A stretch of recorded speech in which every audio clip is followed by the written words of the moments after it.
निघणार की नाही आपला? तेवढं गरम पाणी त्या गोमातेच्या अंगाच्या कातडीवरती टाकलं जातं का? त्या गोमातेची कातडी नरम व्हावी आणि बाजारामध्ये जास्त भावाने विकावी याच्या करता. महाराजांच्या समोर पाता असतो, त्या गोमातेला बांधून वडत वडत वडत वडत त्या पात्यापाशी नेता.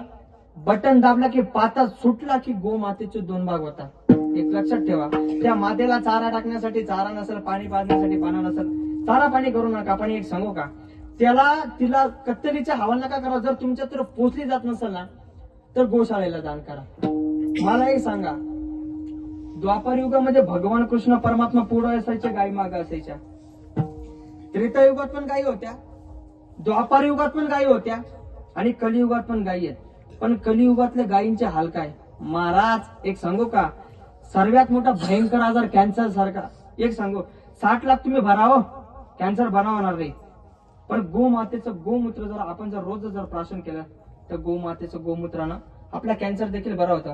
गोमातेचं शेण काय, गोमातेचं तूप काय, गोमातेचं दही काय, गोमातेचं दूध काय, हे पंचद्रव्य मिक्स करा, पंचद्रव्य बनत असतं. आणि पंचद्रव्य जर आपल्या कानामध्ये, नाकामध्ये, तोंडामध्ये कुठं पण टाका, तळपायापासून तर डोक्याच्या केसापर्यंत जेवढे पण आपले रोग असतील ते रोगराई नाहीसं करण्याचं सामर्थ्य मातेमध्ये आहे महाराज.